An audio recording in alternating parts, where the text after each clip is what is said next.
Good. Great. Great. All right. Sorry. Let's go. I'm good. It was fun. Stephen Means, Cleveland.com. When we talked with James before you guys started spring practice, he mentioned when you were hired, one of the first people he thought about was CJ, and it seems like you two have gotten well acquainted very quickly here. What about his skill set, when maybe you look at some other guys that you've had in defenses in the past, makes him so unique and someone that you couldn't wait to maybe work with? Yeah. He's a tremendous guy, just the energy and the excitement, and he's always trying to please, he's really eager to learn everything. Skill set wise, he's really unique, like he can play off the ball, he can play on the ball. He does a good job of transitioning his vision. Sometimes when you go behind the line of scrimmage, you got to adjust your vision, but he does that very well. And then just, I would say, his explosive power. When you watch him, obviously pass rush, and he can have some great skill pass rushing on the edge. But even in the run game, just that explosive pop that he can have. Some of the other type of like hybrid, like outside linebacker defensive ends that I've coached in the past, similar type of skill set, similar type of body frame, things like that. And that's good, because you can use them in unique ways and in different ways, and hopefully cause the offense a little bit of confusion when you do that with those guys. So I see a lot of similarities. Deep right, Jeremy Birmingham, Kings of the North. Matt, when Kerry came back from the NFL a couple of years ago, Kerry Combs, when he returned, he said that the biggest adjustment that he had to make was realizing that in the offseason before he was watching 30-year-old men practice football, and now he's evaluating 14-year-olds trying to learn the game. How do you find a balance there as a guy who's watched NFL football for 25 years? How do you find it in yourself to not be too critical and like to get to the point where you're actually like a recruit? How do you get to that point? Yeah, I mean, it's a great question. I think you nailed it. When we are at that other level, we are very critical of all of it, because there's enough body of work. You can go through and dive in not only the skill set, but then, you're trying to look at football intelligence and what they've learned and how they've grown and matured. I think looking at younger players and younger kids now, you're really just looking at what are the physical attributes that they have, and then just understand the fact that, you have to teach them a lot of the game too, which is fine, and you're going to teach them different things that you want them to do. So just really looking at, some of the raw talent, I think has been pretty awesome, and obviously really just for myself, it's been a while since I've watched that level of football, just how good it's gotten. You have a vision of what it looked like 25 years ago, and I know we're all kind of, we live our glory days back then too, but the kids are way better now than we ever were. So it's cool to kind of watch them all that. And you're trying to really project, like what do you see them being able to do, framework, how big are they going to get? Sometimes they're actually going to increase their speed, their strength, their power, their explosiveness. I always like to look at little things, whether it's knee bend or ankle flex. That's a big one too. Just how flexible guys' ankles are, their ability to bend, keep their knees over the toes, move, break, transition, hip fluidity, back and forth. So just really try to look at the raw talent of it. And then, you can coach the other things as far as, the finish, like how are they finishing on the plays, whether it's a DB through the pocket, ball skills. Some guys are more natural when they go up and play the ball in space. So just trying to evaluate that and then, figure out where they're going to go as they do mature and get older and figure out the positions that they then can help you with. Third row left, Andy Anders, 11 Warriors. Saw Malik Hartford working with the one the little bit of spring practice we got to watch, and just what have you seen from him and what stands out about his skill set there at the safety position? Yeah, I think he's had a great spring. I mean, really go back to the weight room, and what was great was when I came in, I had an opportunity to watch him work with Coach Mick and his program and how they work. So I'm really looking at their body movement, how do they move, how are their hips, and then obviously we know, position in the back end, what do we think he can do, and how do we think he would be going backwards in some situations and things like that. So I think he's done a really good job of being consistent every day, training his body. He's improved a lot. His movement has improved. His strength has improved. And, he's just a student of the game. He's in here all the time studying and learning. I really like right now, I think that there is some flexibility for him to be able to play down, play back, has great range kind of in that back end too, which is really good. And now just maybe a little bit of eye control and teaching where he's reading and kind of being able to see through the uncovered lineman back into the quarterback and kind of have maybe a little bit of a football instincts and be able to jump, some of the things that he sees back there to, go play those plays faster. But his work and his consistency with the way that he approaches it, it's really been awesome. Like he's done a great job. Right next door, Jeff Gilbert, Press Pros. Coach, D-line, a lot of new guys this year. Coach Ryan was just in here talking, and he's talked for the past year, 16 games, depth. Is this line gonna get deep? Is there gonna be depth to it, or is it gonna be halfway through the season before you even realize, do we have the depth we need?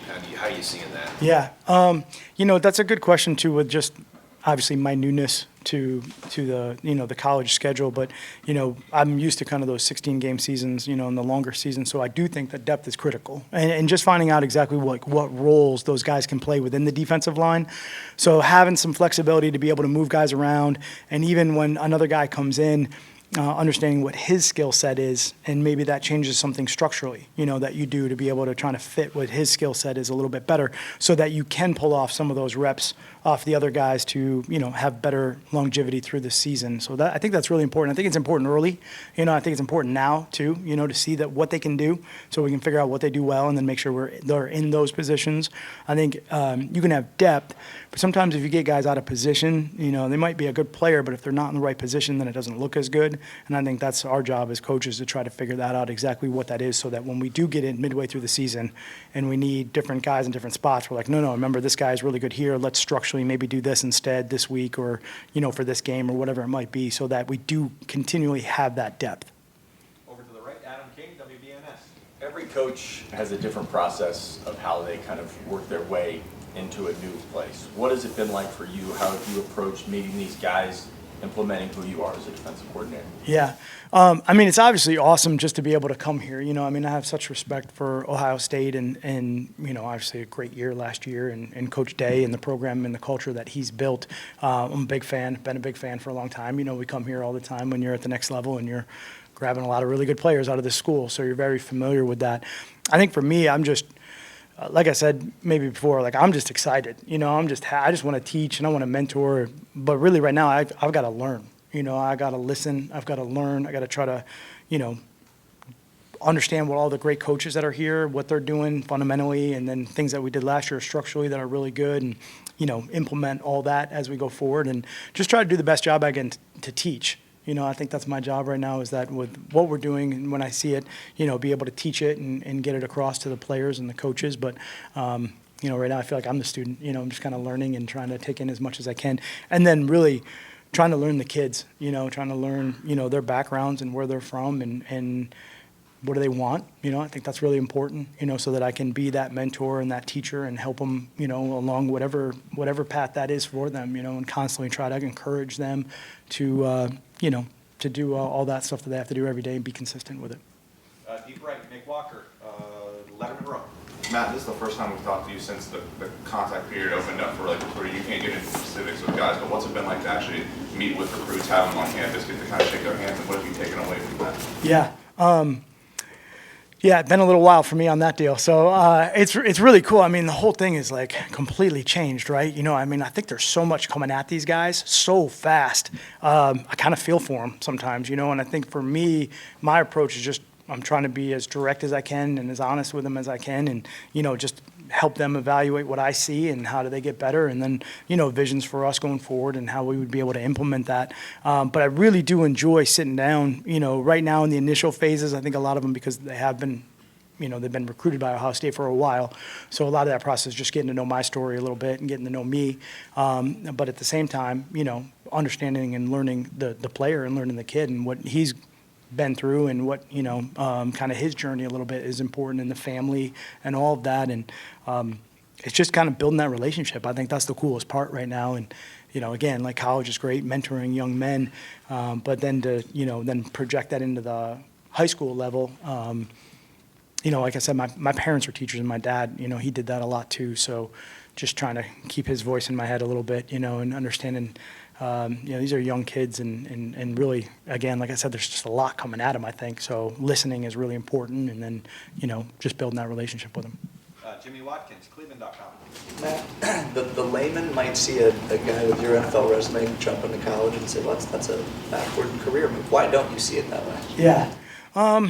I really don't. I'm very blessed for my NFL career. I was really, really lucky. I've coached great players. I had a lot of fun, but I think, like I mentioned before, I think I started off as a college coach. I think that was where people really impacted me as a young man, and I think as a coach, we want to teach, we want to mentor, and that's what we want to do. And, this is a great opportunity for me to get back to that. I think that's really important right now, just to, teach the game. And I know I can help them. I know I can help the kids, and if they want to go to the next level, I can give them a lot of good advice. But, I mean, it's Ohio State. This is the top. So, I mean, I'm pretty lucky to be here. And, again, it's a great game. The kids are great. So I think of it as just a great opportunity to go coach, and that's really what I want to do.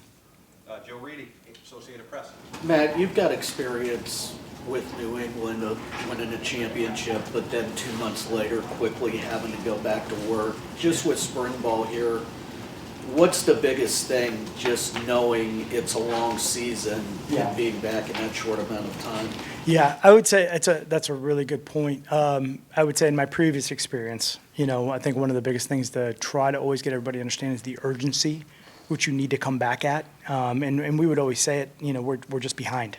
We're behind everybody else. Everybody else got a jump start. Everybody's a little bit further ahead, and just try to create that urgency of what's happening right now for, our team. Like, we've got to really, be intentional about everything we do. We've got to have great urgency.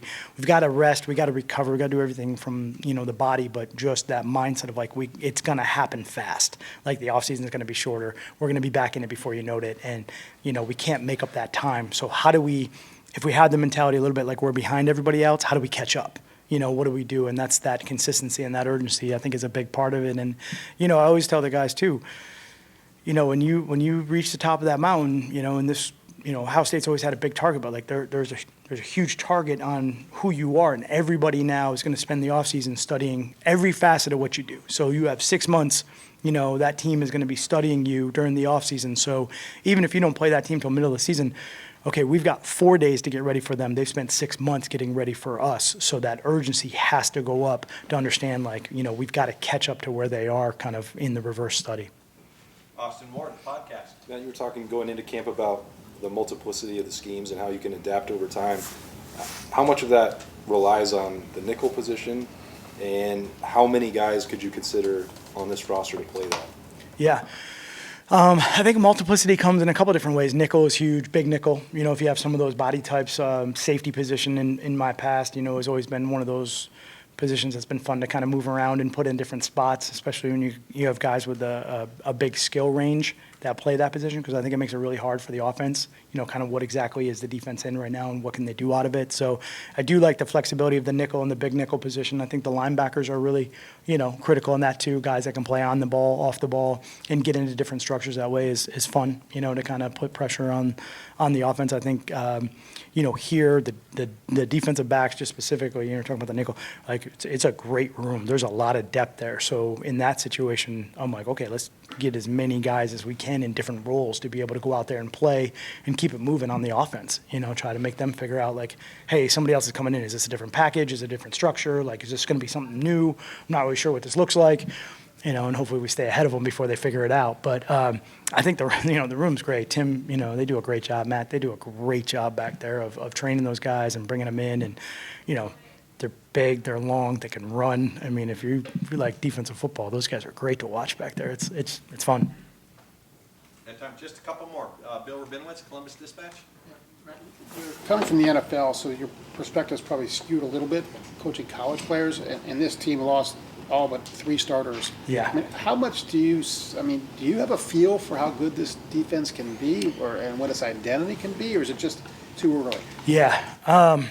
Man, I would hate to just do that too early because wasn't here last year for that, and I have great players that are obviously headed to the next level. But we have great young men here right now, and what I can speak on is just the work ethic, the drive, the consistency to come in every day and try to get better. That's phenomenal. Like these guys are they're working their butts off right now to try to get out there and be successful and be consistent and keep the standard and all of that. So. The on-field performance, sometimes I got to wait right now because I didn't really see it last year until we get to the games. But as far as the work ethic and the toughness and the mental part of it, like it's really impressive, really impressive. Coach, thank you very much. Yeah, You guys are appreciate it. recruits. Good.